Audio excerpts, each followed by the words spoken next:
డిస్క్రిప్షన్లో చూసుకోవచ్చు. They will get all the details in description. అలాగనే ఇప్పటికే కొంతమంది ఆన్లైన్ క్లాసెస్కి జాయిన్ అయ్యారు. ఇంకెవరైనా ఆన్లైన్ క్లాసెస్కి కొరకు జాయిన్ కావాలి అని అంటే మన ఇన్ఫర్మేషన్ ఇక్కడ ప్రొవైడ్ చేస్తాం. దాన్ని బట్టి మీరు ఆన్లైన్ క్లాసెస్కి కాంటాక్ట్ అవ్వచ్చు. సో మేజర్ ఉద్దేశం ఏంటంటే ఈ పేపర్ ఎక్స్ప్లెనేషన్ వల్ల majority of the people competitive exam prepare అవుతున్నప్పుడు వాళ్ళ ఎగ్జామ్కి ఏది కావాలో అది కరెక్ట్గా ప్రిపేర్ కావడం లేదనేది చాలామందికి తెలిసిన విషయమే. ఎందుకు అని అంటే ఫస్ట్ ఎగ్జామ్లో ఏమేమి వస్తాయి, ఏం సిలబస్ ఉంటుంది, అసలు ఎలాంటి క్వశ్చన్స్ అడుగుతున్నారు, ఇవన్నీ కూడా ఒక అవగాహన ఉంటే చాలా మంచిది అనే ఒక ఉద్దేశంతో ఈ పేపర్ ఎక్స్ప్లెనేషన్ అనేది మన only channel who can give complete paper explanations of all the papers. Okay, not only ఈ రిక్రూట్మెంటే కాదు, ఏ రిక్రూట్మెంట్ సంబంధించిన పేపర్ నోటిఫికేషన్స్ కొరకైనా మీరు ఈ ఛానల్ని సబ్స్క్రైబ్ చేసుకోవచ్చు. And notifications, details, important dates, exams ఇవన్నీ కాకుండా ఎస్పెషల్లీ ఇంకా most specially we can go for the paper explanation. అది ఈ ఛానల్లో మీకు అన్ని పేపర్ల యొక్క ఎక్స్ప్లెనేషన్స్ కూడా దొరుకుతాయమ్మా. So try to subscribe the channel. If you like this video please do share that video. Okay, ఇంకా మేజర్గా ఆన్లైన్ క్లాసెస్, దీంతో పాటు ప్యారల్గా చాలామంది ఆన్లైన్ క్లాసెస్ ఎందుకనంటే పేపర్లో ఉన్న ఈ విషయాలన్నీ కూడా తెలిసినప్పుడు వాళ్ళు ఎలాంటి బేసిక్స్ లేవు, ఇన్ని బేసిక్స్ లేకపోవడం వల్ల ఇంత టైం వేస్ట్ అవుతుందా, సో ఇవన్నీ తెలుసుకోవడం కొరకు కూడా వాళ్ళకు ఈ పేపర్ ఎక్స్ప్లెనేషన్ ఛాన్స్ ఉంటుంది. దీని ద్వారా మేము మా ఆన్లైన్ క్లాసెస్కి జాయిన్ అయినప్పుడు వాళ్ళకు 3 లెవెల్స్లో టీచ్ చేస్తాం. ఫస్ట్ లెవెల్ వచ్చి వాళ్ళకున్న బేసిక్స్ ఏమున్నాయి, ఫాస్ట్నెస్ ఎంత ఉంది, ఇవన్నీ చూస్తాం. సెకండ్ లెవెల్లో వచ్చేసరికి వాళ్ళకున్న టెక్నిక్స్, వాళ్ళకు నేర్పించే టెక్నిక్స్ కానీ క్వశ్చన్స్, మోడల్స్ ఎలాంటివి వస్తాయి, ఎగ్జామ్స్, ప్రాక్టీస్, ఇవన్నీ సెకండ్ లెవెల్లో. థర్డ్ లెవెల్లో వచ్చేసరికి మాక్ టెస్ట్స్. ఈ 3 లెవెల్స్లో వాళ్ళని ఫిల్టర్ చేయడం జరుగుతుంది. కాబట్టి వాళ్ళకి 100% ర్యాంక్ వచ్చే అవకాశం కానీ 100% మంచి రిక్రూట్మెంట్లో మంచి ఈ ర్యాంక్ వచ్చే అవకాశం కానీ ఉంటుందమ్మా. రైట్, సో ఇలానే ప్రీవియస్ ఈ 12 ఇయర్స్లో ఎంతోమంది స్టూడెంట్స్కి రావడం జరిగింది. ఆ గ్యాప్ ఫిల్అప్ చేయడం కోసం మనము ఈ ఛానల్ ద్వారా కూడా ఆన్లైన్ క్లాసెస్ ఇన్ఫర్మేషన్ కూడా ఇవ్వడం జరుగుతుంది. మీరు ఆన్లైన్ క్లాస్ ఇన్ఫర్మేషన్ కోసం ఇక్కడ చూడవచ్చు. సో ఇప్పుడైతే ఈ బ్యాచెస్ అవైలబుల్ ఉండడం జరుగుతుంది. సో మార్నింగ్ బ్యాచెస్ స్టార్ట్ అయ్యాయమ్మా. కొత్తగా ఈవినింగ్ బ్యాచెస్ కూడా స్టార్ట్ అవుతాయి. సో ఇంకేమైనా ఇన్ఫర్మేషన్ కొరకు మీకు ప్రిలిమ్స్ ప్లస్ మెయిన్స్ అయితే 4,000 రూపీస్ ఉంటుంది. ఓన్లీ ప్రిలిమ్స్ అయితే 3,000 రూపీస్. ఏదైనా ఇన్ఫర్మేషన్ కొరకు కాల్ చేయాలి అని అనుకుంటే you can contact our skill centre. So it's 9849678420 number call చేయొచ్చు, లేకుంటే అదర్ నెంబర్ కాల్ చేయొచ్చు. And by calling this you can get entire information. Only online classes కొరకు కావాలన్న వాళ్ళు కాల్ చేయండి. మిగిలిన వాళ్ళు ఎవరికైనా ఏదైనా డౌట్స్ ఉంటే కామెంట్ సెక్షన్స్లో పెట్టండి అమ్మా. Right, so now enter in to paper. So already 24 questions complete అయినాయి, 4 పార్ట్స్. మీరు డిస్క్రిప్షన్లో చూసుకోవచ్చు. ఆ వీడియోస్ కూడా మీకు అవైలబుల్ ఉంటాయి ఎవ్రీ వీడియో డిస్క్రిప్షన్లో. సో నా 25th క్వశ్చన్లోకి వెళ్తున్నాం మనం. ఒకసారి క్వశ్చన్ చూసుకోనమ్మా. This is the live paper. This is not someone's created paper అమ్మా. ఇది గవర్నమెంట్ వాళ్ళు పోలీస్ రిక్రూట్మెంట్ బోర్డులో పెట్టిన పేపర్ కాబట్టి ఈ పేపర్ని మీరు క్లియర్గా ఏమి ఇస్తున్నారు, ఎలాంటి ఈ సబ్జెక్ట్ ఉండాలి, ఇవన్నీ కూడా తెలుసుకోవచ్చు. సో నా జామెట్రీ క్వశ్చన్ ఇచ్చారు ఇక్కడ. In the figure given below ABCD is a rectangle and CDE is a semi circle. So ఇక్కడ కింద ఫిగర్ కూడా మీకు అవైలబుల్ ఉంది. And if the length of the rectangle exceeds its breadth by 7 units and the area is 98 units, then the area of the semicircular region CDE of the semicircular region NT అని ఇచ్చారు. So ఇప్పుడు ఈ question మనం చేసేటప్పుడు ఎలాంటి జాగ్రత్త పాటించాలి ఒకసారి క్వశ్చన్ సొల్యూషన్స్లోకి వెళ్దాం. సో నా please get in to solution. ఇక్కడ మనకి ఏముంది, వాడు ఇచ్చాడు, ఇది ఆల్రెడీ ఇన్ఫర్మేషన్, వాడు ఇచ్చిన ఇన్ఫర్మేషనే. సో బ్రెడ్తో పోలిస్తే ఇక్కడ లెంత్ అనేది x+, 7. So let us say bread x అనుకుంటే 7 ఎక్కువ అన్నాడు కాబట్టి x+7 అవుతుంది. అండ్ ఏరియా 98 ఇచ్చాడు. What is area of a rectangle? Rectangle area ఎంత మనకు? Area equal to length into bread. కాబట్టి x into x+7 is equal to 98 వస్తుంది. సో ఇప్పుడు ఇది సాల్వ్ చేశారు అని అంటే టైం వేస్ట్ అవుతుంది. సాల్వ్ చేయకోకుండా మీరు జనరల్గా 14 7 98, 249 98 ఇట్లా అనుకుంటే 7 గ్యాప్ ఉన్నది, 14కి 7కి 7 గ్యాప్ ఉంది కాబట్టి యూ కెన్ టేక్ ది 7 అనుకుంటే ఇది 14 అవుతుంది. కాబట్టి మనకు దీన్ని 7 అనుకోవచ్చు, దీన్ని 14 అనుకోవచ్చు. రైట్, ఇది 14 అయితే కంపల్సరీ ఇదంతా మనకు 14 కాబట్టి, సో ఇది 14 అయితే ఇది కూడా 14 అవుతుంది కాబట్టి ఇది 7 ఉంటుంది. అంటే మనం రేడియస్ 7 తీసుకోవచ్చు. ఎందుకు అని అంటే మనకు అడిగిన క్వశ్చన్ ఏంటి వాడు, ఓకే మనకు అడిగిన question area of the semi circular reason CDE ఎంత అన్నాడు. మనకు అందరికీ తెలుసు సెమీ సర్క్యులర్ రీజన్ అని అంటే ఇదే అమ్మా, రైట్. దీని ఏరియా ఎంత అని అంటే మామూలుగా ఏరియా ఆఫ్ సర్కిల్ ఎంత, πr². ఓకే, దీని ఏరియా వచ్చేసరికి πr²/2 అవుతుంది. సో ఇప్పుడు పై ఎంత మనకి, పై ఎంత 22/7 ఇంటూ ఆర్ ఎంత, r7 వచ్చింది మనకు. Okay, 7 2 7 into 7/2. సో 2 1 జర్ 2 11 జర్ 7 1 జర్ 7 1 జర్. ఇప్పుడు మీరు చూసుకోవచ్చు 11 7 జర్ ఎంత అంటే 77. సో 77 స్క్వేర్ యూనిట్స్ ఎక్కడ ఆప్షన్లో ఉన్నామో చూద్దాం. సో 77 స్క్వేర్ యూనిట్స్ ఆప్షన్లో ఉన్న option 1, okay 7, option 2 49, option 3 and option 4. Option 4 correct అమ్మా. 77 square units is the area of the semi circular reason. Semi circular reason అంటే టోటల్ ఏరియాలో హాఫ్ ఉంటుంది, ఏరియా ఆఫ్ సర్కిల్లో హాఫ్ ఉంటుంది, రైట్. నెక్స్ట్ క్వశ్చన్ నెంబర్ 26 చూడండి. So 26 చూస్తే మీకు ఏముంది, in a class of 30 students 10 members of physics, okay, in a class of 30 students 10 members of physics main have average of 72 marks. 5 members of chemistry main have average of 66 marks and 15 members of mathematics main have average of 80 marks. The average marks of the class enter. So ఇప్పుడు వాడు అడుగుతున్నది ఏంటి question అనేది ఒకసారి చూసుకోవచ్చు. Question మొత్తం కూడా చూసుకోవాలనుకుంటే చూడండి. ఓకే, 30 స్టూడెంట్స్లో 10 మెంబర్స్ ఫిజిక్స్ యావరేజ్ వచ్చి 72 అన్నారు. సో మీకు యావరేజ్ అంటే జనరల్గా ఏంటో చూద్దాం. సో యావరేజ్ అంటే ఏంటి, మనకు మామూలుగా యావరేజ్ అని అంటే some of observations by number of observations average అంటే. ఓకే, సో ఇప్పుడు నేనేమంటున్నా అంటే ఎలానో యావరేజ్ అని అంటే సమ్ బై నెంబర్ అని తెలుసు. సమ్ ఏమైతుంది, యావరేజ్ ఇంటూ నెంబర్ అవుతుంది. అంటే యావరేజ్ అంటే సింపుల్గా మేము షార్ట్ కట్స్ చెప్పేటప్పుడు చెప్తాం. యావరేజ్ని సింపుల్గా గుర్తుపెట్టుకోవాలంటే ఈచ్ అని గుర్తుపెట్టుకో. అప్పుడు మీకు ఏమైతుంది, ఫిజిక్స్లో 10 మెంబర్స్ ఉన్నారు, ఈచ్ 72 కాబట్టి 10 ఇంటూ 72 అవుతుంది. ప్లస్ కెమిస్ట్రీలో 5 మెంబర్స్ ఉన్నారు, ఈచ్ 66 కాబట్టి 5 ఇంటూ 66 అవుతుంది. ప్లస్ మ్యాథ్స్లో 15 మెంబర్స్ ఉన్నారు, ఈచ్ 80. సో ఇలా ఈచ్ అనడం వల్ల మీకు చాలా ఈజీ అవుతుంది. బై టోటల్ మెంబర్స్ ఎంతమంది, వాడే ఆల్రెడీ 30 అని చెప్పేసాడు కాబట్టి బై 30 వేసేయండి. ఇప్పుడు మనము సింపుల్గా చూసుకుంటే వీటన్నిటిలో 10 క్యాన్సిల్ అవుతుంది. ఇక్కడ 10 ఎక్కడ ఉంది సార్ అనుకుంటే మరి ఈ క్యాల్కులేషన్ ఈ కంపల్సరీ మీకు ఈ స్ట్రాటజీలు తెలిసే ఉంటాయి. ఓకే, తెలిస్తే ఎగ్జామ్లో మీకు ఇట్లా క్యాల్కులేషన్ ఈజీ అవుతుంది. ఇక్కడ 10 ఉంది, ఇక్కడ 10 ఉంది, ఇక్కడ 10 ఉంది. సో ఇవన్నీ క్యాన్సిల్ అయితే ఇప్పుడు నీకు సింపుల్గా ఓకే. సో 72 ఓకే ప్లస్ ఇక్కడ మీకు ఏముంటుంది 5 33s ఉంటుంది. ఇంకా 5 3s 15, 5 3s 15, 165. So 72 plus 165 plus 15 8 ఉంటుంది, right. 15 8 120 by 3. So this is the answer, you can see. ఇప్పుడు ఇది ఆన్సర్ అంటే చూడండి ఒకసారి. 72 okay, 16 plus 7 23 okay, plus 12 35 350 and 2 plus 5 7 357 అవుతుంది. ఓకే, 357/3 3 11 జర్ 33 అండ్ 3 9 జర్ 17. సో ఇప్పుడు మనకు 119 అనేది వచ్చింది. కానీ మీరు బాగా గమనిస్తే వాడు ఏమడుగుతున్నారు మనకి క్వశ్చన్ అంటే average marks of the class అడిగారు, రైట్. ఓకే, సో ఒకసారి చూసుకోండి, ఇంకొకసారి చెక్ చేసుకోండి నా క్యాల్కులేషన్స్. 10 ఇంటూ సో మీరు చూసుకుంటే ఇక్కడ మనకు 33 వస్తుందమ్మా. సో 5 2 జర్ 10 ఓకే, 5 3 జర్ చేసాం. సో 10 10 10 క్యాన్సల్ అన్నిటికీ. సో మనకి ఇక్కడ మిగిలేది ఏంటి అని అంటే 33 మిగులుద్ది. సో ఇవన్నీ సమ్ చేస్తే మనకు ఎంత వస్తుంది అని అంటే you can see it.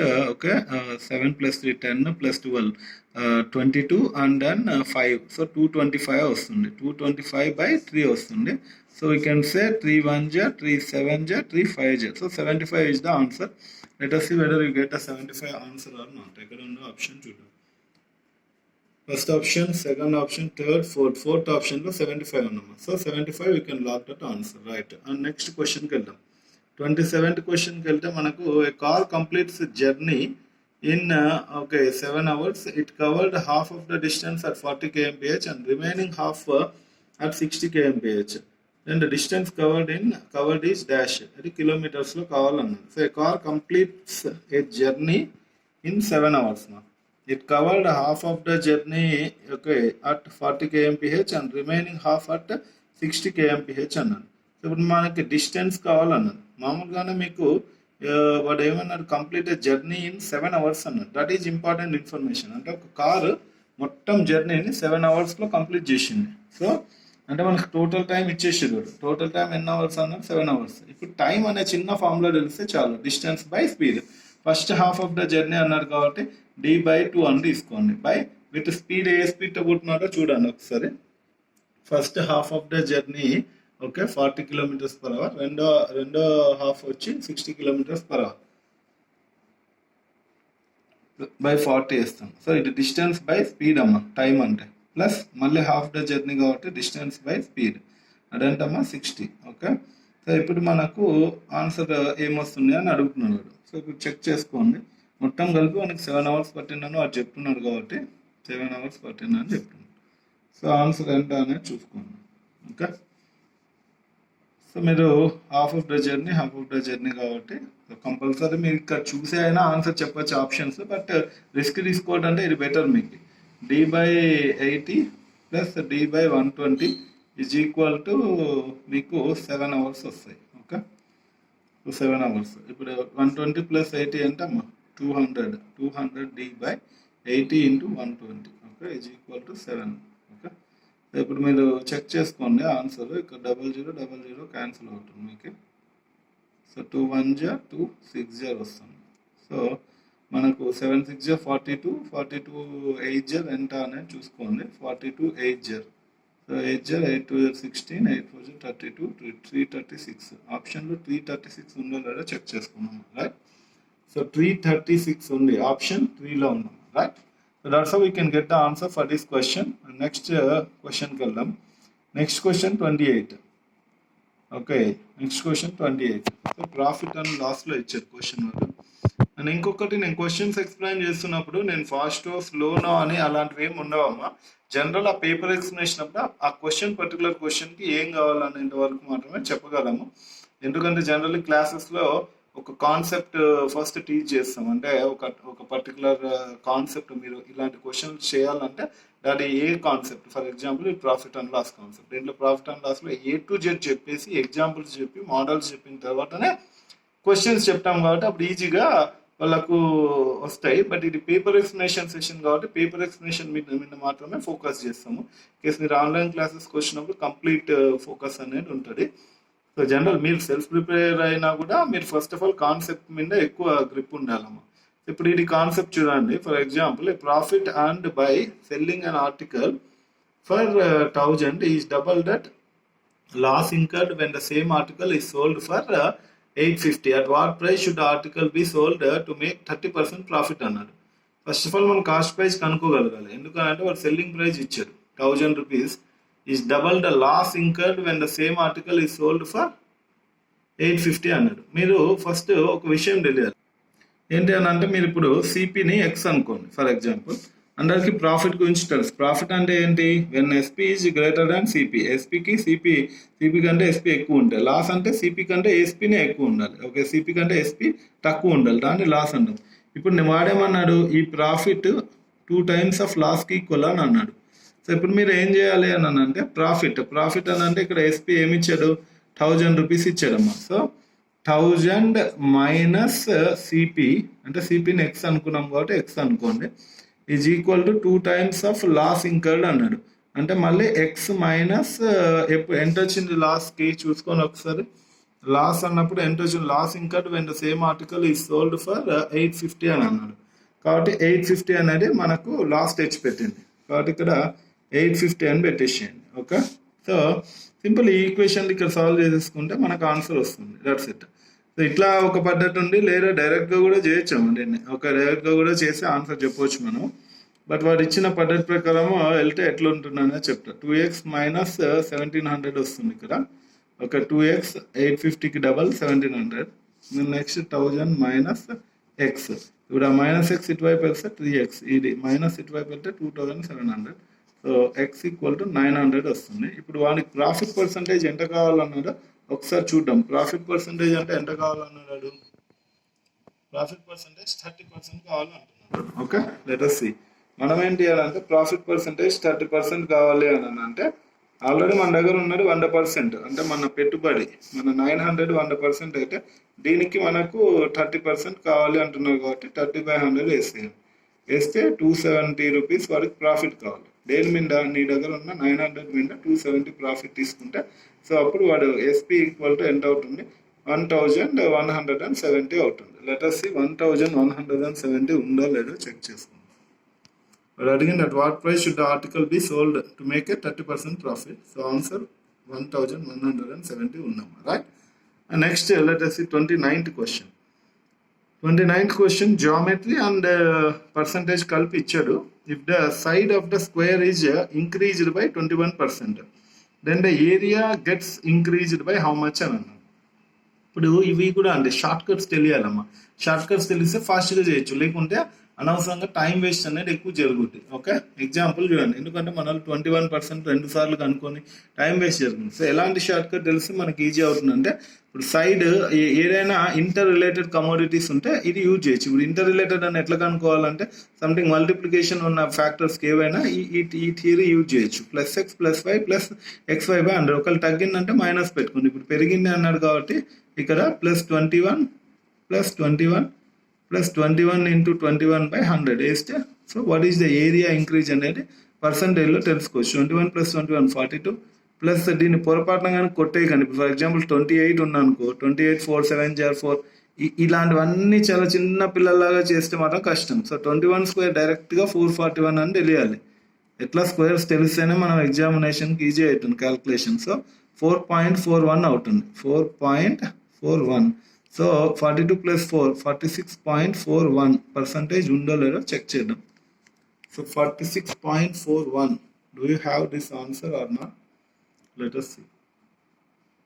42%, 44%, 46, 46.41. Absolutely 46.41 correct answer, right? Next, 30 June. 30. The distance between two stations A and B is 300 kilometers. A person leave the station A to reach B. He started 10 km by car by driving with a speed of 75 km/h for the first 2 hours, and the remaining distance is covered by driving fast and reaches destination by 3:30 pm. 10 am కి start చేసి 3:30 pm కి మొత్తం close అయిపోయింది. So the speed in which he travelled from 12 to 3:30. Only 12 to 3:30 వరకు మాత్రమే కావాలి. నేనేమంటానంటే it's not a big deal. ఇప్పుడు పెద్ద క్వశ్చన్ లాగా కనిపిస్తాయి కానీ కాన్సెప్ట్ ఓరియంటెడ్ అమ్మా. అంటే ఇవన్నీ కంపల్సరీ మీరు కాన్సెప్ట్ ఎగ్జామ్స్ ముందు నేర్చుకొని ఉంటారు. అది కోచింగ్లో కావచ్చు లేదా సెల్ఫ్గా ప్రిపేర్ అయ్యేప్పుడు కావచ్చు. ఎప్పుడైనా మీరు కాన్సెప్ట్ అయితే నేర్చుకుంటే మాత్రం కష్టం అయిపోద్ది. ఎందుకంటే డైరెక్ట్ బిట్లు ఇవ్వడు. ఎప్పుడు ఎగ్జామ్లో అంటేనే డైరెక్ట్ బిట్లు తక్కువ ఇస్తాడు. ఇప్పుడు 10 am కి బయలుదేరి 3:30 pm అని అంటే మొత్తం టోటల్ 5.5 hours అమ్మా మనకి. 10 to 3:30 5.5 hours. General A to B distance ఎంత అని అంటే 30 kilometers 300 kilometers ఇచ్చాడు. సో ఇప్పుడు డిస్టెన్స్ టోటల్ ఇచ్చాడు, ఇది ఇచ్చాడు. ఇప్పుడు ఫస్ట్ డిస్టెన్స్ మనకి ఏంటి, ఫస్ట్ డిస్టెన్స్ ఎంత అనేది చూద్దాం. ఫస్ట్ డిస్టెన్స్ వాడు ఏమన్నాడు అని అంటే మీరు చూస్తే ఇక్కడ వాడు చాలా క్లియర్గా మెన్షన్ చేశాడు. ఏంటి అని అంటే he starts at 10 am by a car by driving with a speed of 45 km/h for the first 2 hours అన్నాడు. ఫస్ట్ 2 hours 10 am కి బయలుదేరిన వాడు 12 noon కి ఉంటాడు. 12 noon కి వాడు 45 km/h first 2 hours. First 2 hours 45 km/h అంటేనే మీకు చాలా క్లియర్గా క్లారిటీగా వచ్చినట్లు. ఏంటి అని అంటే ఫస్ట్ డిస్టెన్స్ మీరు చూసుకుంటే ఫస్ట్ డిస్టెన్స్ ఓకే ఎంత వచ్చినట్లు మనకు. ఫస్ట్ డిస్టెన్స్ చూడండి, first distance speed into time. వాడు స్పీడ్ ఏమి ఇచ్చాడు చాలా క్లియర్గా 45 km/h పోతున్నాను అని ఇచ్చాడు. అండ్ టైం ఏమి ఇచ్చాడు వాడు మనకు 2 hours అని ఇచ్చాడు, right? So hours cancel. 45 2 90 kilometers already అయిపోయింది. అంటే ఇక్కడ 12 o'clock లోపల 90 అయిపోయింది. అంటే ఇప్పుడు సెకండ్ డిస్టెన్స్ ఎంత అని అంటే వాడు బయలుదేరేది ఓకే 210 అంటే 300లో 90 తీస్తే 210 వస్తుంది. ఇప్పుడు ఈ 210 kilometers మాత్రమే పోతే సరిపోద్ది. ఇప్పుడు వాడు అడిగిన క్వశ్చన్ ఏంటి మనకు అని అంటే ద స్పీడ్ చూడండి, the speed in which he travelled from 12 to 3:30 అని అన్న. 12 to 3:30 మొత్తం టైం ఎంత పడుతుందమ్మా? మొత్తం 12 to 3:30 అని అంటే 3.5 hours టైం పడుతుంది మీకు. సో ఈ 3.5 hours వాడు ఈ 210 kilometers దాటాలి. సో ఇప్పుడు మనకు అందరికి తెలుసు ఏంటి, what is the speed. Speed formula ఏంటి? Distance by time. డిస్టెన్స్ ఎంత? 210 kilometers డిస్టెన్స్ బై టైం ఎంత? అదే వాడు చెప్పాడు కదా, ఇక్కడ మీరు బాగా చూస్తే 10 నుంచి 3:30లో ఆల్రెడీ 10 to 12 అయిపోయింది.